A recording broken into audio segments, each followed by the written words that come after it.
Video में हम CSS की हेल्प, CSS और HTML की हेल्प से एक वेब पेज बनाएंगे जिसमें हम क्या करेंगे, हम CSS के div और क्लास दोनों का यूज करके एक प्रोग्राम बनाएंगे और साथ ही हम CSS की कुछ बॉर्डर प्रॉपर्टीज भी देखेंगे, जिससे क्या पता चलेगा हमें कि हमने जो डिविजन्स बनाते हैं हम उस पर हम किस तरीके से बॉर्डर अप्लाई कर सकते हैं। तो चलिए हम आते हैं कहाँ पर, हमारे सबलाइम टेक्स्ट पर। यहाँ पर मैंने एक फाइल बना रखी है जिसमें मुझे क्या करना है, मुझे सबसे पहले क्लास बनाना है।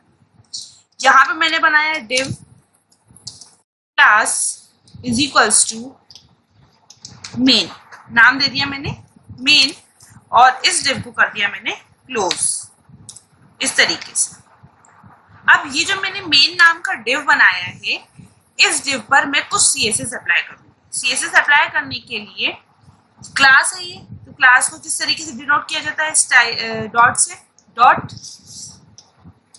Main bracket open bracket. सबसे पहले बैकग्राउंड कलर डालते हैं, BACK बैकग्राउंड येलो, ठीक है।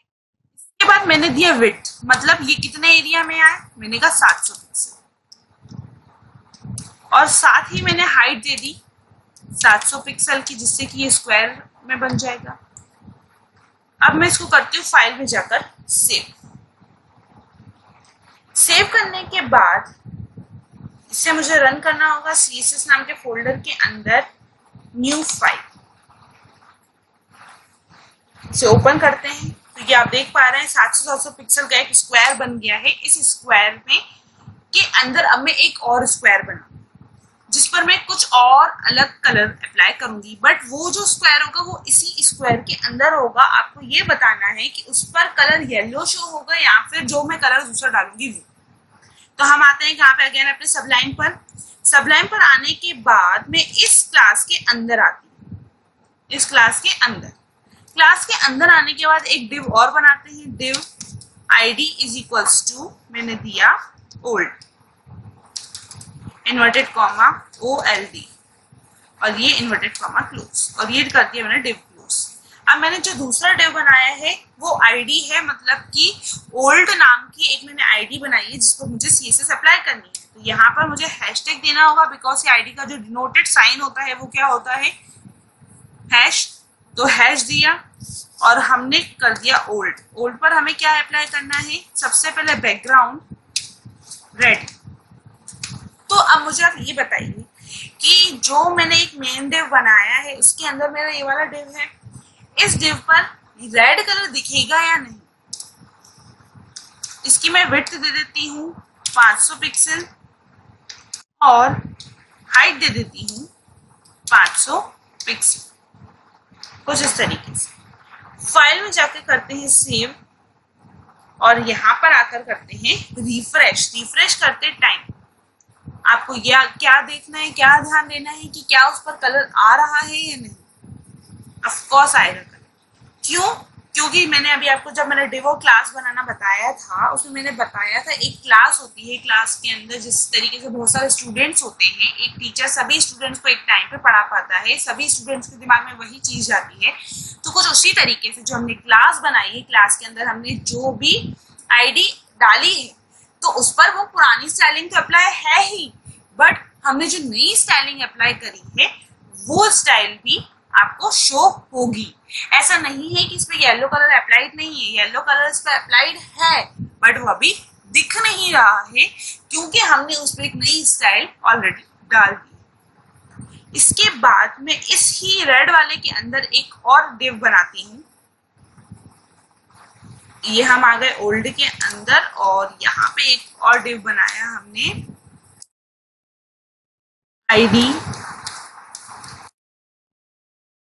इक्वल्स टू न्यू, और इस div पर मैं न्यू नाम के div पर कुछ और स्टाइलिंग अप्लाई कर देती हूँ, hash new background pink. Next width 300 pixel दे देते हैं और हाइट अपन दे देते हैं 300 पिक्सल। और इसे जाके करते हैं हम क्या, सेव। फाइल में गए, सेव, और यहाँ पर आके करते हैं रिफ्रेश। यार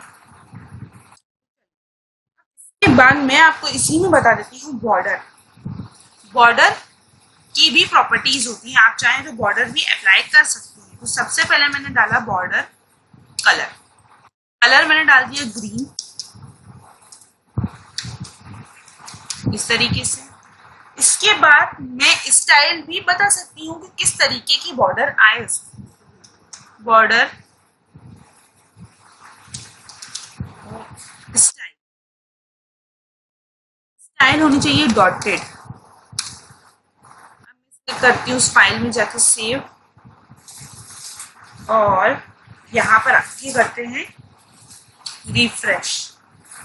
या देख पा रहे, अब आप चाहें तो इसकी विड्थ भी बढ़ा सकते हैं। तो यहाँ पर मैं जाके कर देती हूँ बॉर्डर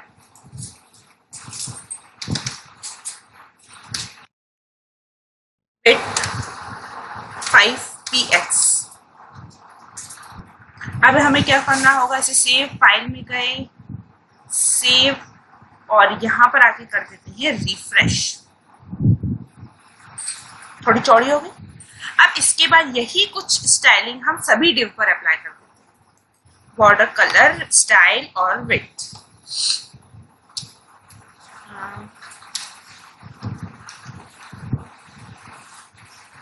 से करते हैं अपन कॉपी, कंट्रोल सी, यहाँ पर आके कर दिया हमने कंट्रोल वी। कलर दे देते हैं यहाँ पे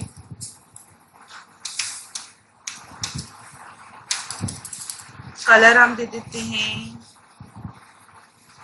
येलो। नहीं, येलो नहीं देते हैं, नहीं तो दिखेगा नहीं। पिंक दे देते हैं, और डॉटेड की जगह में यहाँ पे कर देती हूँ सॉलिड, और पिक्सल दे देते हैं हम 3, और फाइल में जाके करते हैं सेव, और यहाँ पर आके कर देते हैं रिफ्रेश। देखिए आपको दिख रही है।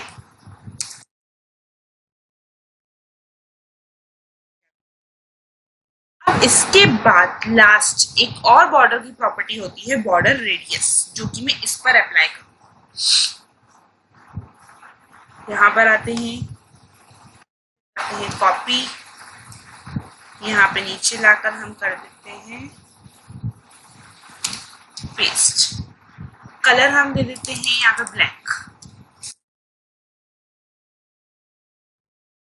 सॉलिड की जगह मैं दे देती हूँ डबल।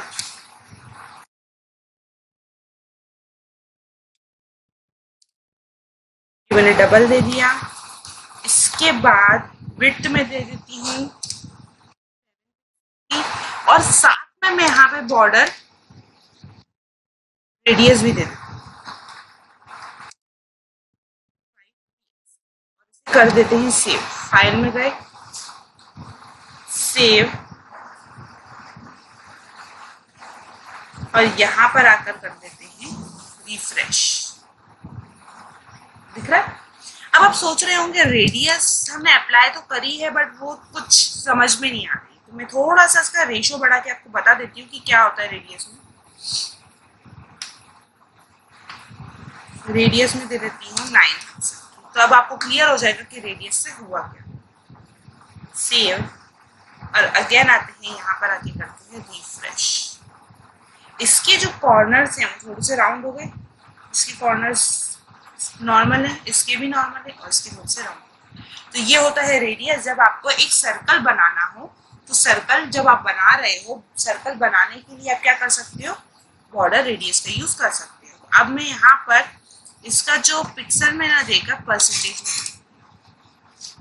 50%, और फाइल में जाके करते हैं सेव, और यहाँ पर आके कर देते हैं रिफ्रेश। तब देखिएगा क्या है, बन गया सर्कल।